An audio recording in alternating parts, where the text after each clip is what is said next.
Hello guys! Magandang araw po sa inyo lahat. Papasyal ko po kayo sa experience namin sa pag-transit namin sa Turkey call from Kanakali to Kumkale. I mean, dito, from Kanakali to Istanbul, hindi na ako kumuha ng piloto kasi inisip ko baka pera ako, baka extra bonus pa ako dun sa paglayag namin doon without pilot. Now, kino-confirm ako ng owner ko na you need to take a pilot daw dahil sorry to. Then a few minutes tumawag sa aking charterer. That way, depends kung kaya ba ng kapitan daw. Sabi na, tinanong niya ako, kaya mo bang mag-navigate dyan sa Kanakali to Istanbul? Of course, ano sasabihin ko? Kaya, ganyan. So, sa akin naman, 90% confident ako sa sarili ko. Alam ko yung galawan ng barkong dinadala ko. Alam nyo guys, ito almost 300 meters yung haba nito, yung lapad almost 50 meters. So napakalaking barko to. Ballast condition, so tubig lang yung mga laman ng barko nito. Nag-drop out ako sa updraft ko 9 meters plus, kasi may ballast na rin yung bodega 4. So, ito guys, akala mo napaka-wide yan, tingnan mo. Pero, ang daming mga shallow water dyan. Mababahura ako kung gigilid ako kung konti pagkakamali. So, meaning dito, may tiwala naman ako sa mga official ko, pero I need to wake up na dadalhin ko yung barko from Kanakali to Istanbul. Ganyan yung ugali ko. Pagka hindi ko talaga iasa sa official na kailangan nandyan talaga ako sa bridge. So, nagdadala ng barko ako talaga. Now, dito, makita mo yung kaliwa niyan, yan ang tinatawag nilang Europe. Yung sa kanan niyan, yan ang Asia. So, may mga ito yung lugar na to na pinag-aawayan ng mga Greek before kasi inaangkin ng Greek na sa kanilang lupa yan, pero nasa Istanbul is matagal na panahon. Sakto sa pinaka mataong lugar sa Europe, yung Istanbul na yan, tourist spot whatsoever. This is a Muslim country by the way, but nandyan din lahat dito sa Istanbul. Napakalaking vlog nila sa Turkey. Yan, marami din namimingwit dyan sa mga gilid-gilid na yan, pero wala ka makitang fishing boat dyan doon sa namimingwit dyan sa gitna kasi bawal ka mo. Napaka stricto yung mga nila dito. Nakikita nyo, ang daming tatawid dito, mga ferry boat, yachts, whatsoever, yung mga makasabayan mo barko, kasalubong mo barko. So meaning from Istanbul to Kumkale, need talaga ang piloto or compulsory talaga ang pilot dito. Makita nyo guys, ito hindi ko kasi na-zoom dito kasi for sure pinabidyo ko lang yung wasteman ko dito na nakikisuyo lang ako.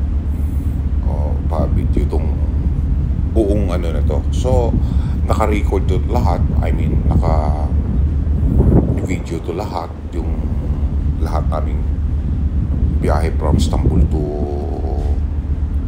Kumkale. I thought is almost 2 hours. Ayan, kita yung mga building guide dito. Ang gaganda niyan sa Istanbul talaga, either sa Asia side o sa Europe side. Makikita mo yung may dalawang tulay dito kaming madalanan.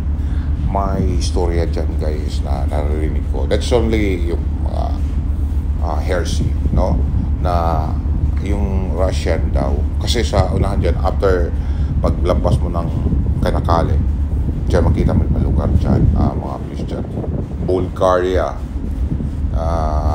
Romania, then Ukraine, Russia, Georgia, ayan, Turkey dito sa baba. So, ang Russian, parang may ginawang warship. Then itong siguro may mga mahirap na magsalita dito. Pero, may tulay na ginagawa sila, dalawang tulay. Yung ginawa ng Russian warship nila, hindi makalabas dahil sasabit siya dito sa tulay. Yan lang po na as I said, sila yun na pagkakadinig ko diyan. So dito guys, busog talaga mata mo. Pangit lang dito sa videos, no? Makita mo, hindi ko sinasub kasi hindi akong gumagamit dito. Ay, hindi akong nabibideo nito. Yan ay, nakakita ko lang sinasub na minsan-minsan. Napakaganda to kasi naka-experience ako dito 2 nights and 2 days. Kasi sasapa ako ng barko. I was second officer that time. And then, yung barko na delay doon sa Kumkale na tawag yung transit nila. So, naka-stay ako doon sa hotel sa Istanbul. Maganda. Yung pera ko that time is $200 lang kasi pasampa ako. Ayun, pakapi-kapi lang. At the same time, libre naman kami sa pagkain. Nakakape naman kami sa hotel. Pero kung gusto mong gumala dito. Masaya to guys, no? Gagawan ko to siya ng part 2 kasi napakahaba kasi itong biyahe na to. Part 2, part 3 pa tayo. Para maikot ko kayo dito. Napakaganda itong lugar na to. Pagka dito ka siguro magtutour ka dito, halimbawa taga Pilipinas ka, nakapunta ka na ng mga Taiwan, Hong Kong, Korea, Japan, whatsoever, subukan dito. Isa to sa pinakamaganda tourist spot to sa dito. Napakaraming tao dito. I mean, kung weather din dito sometimes, talagang nagigilo dito. If I remember, may pinasok ako dito kapitbahay namin, which is officer na ngayon, na sinabi ko sa kanya na yung pabiro na magsuot ka ng nagsando ka lang tapos sapawan mo lang ng sweatshirt. Ginawa niya pagdating dito hanggang tuhod yung yelo. Pati tawag ako, tingnan nyo, ang daming mga yachts dito. Dito nung buwan na to, ang traffic dito, pero under control with the VTS. Ang pagtawid dito nung kaya okay lang. Kaya compulsory talaga pilot dito. Daming yachts, mga ferryboat, nagsitawiran dyan kasi from Europe to Asia. Dyan mo makita yung very, very close na Europe at saka Asia. No? Sa likod niyan, na lugar from here, itong lugar na to, kasi ito Istanbul na yan, likod na yan, ano siya, Georgia. No, Bulgaria. Yan. The next Bulgaria is Romania.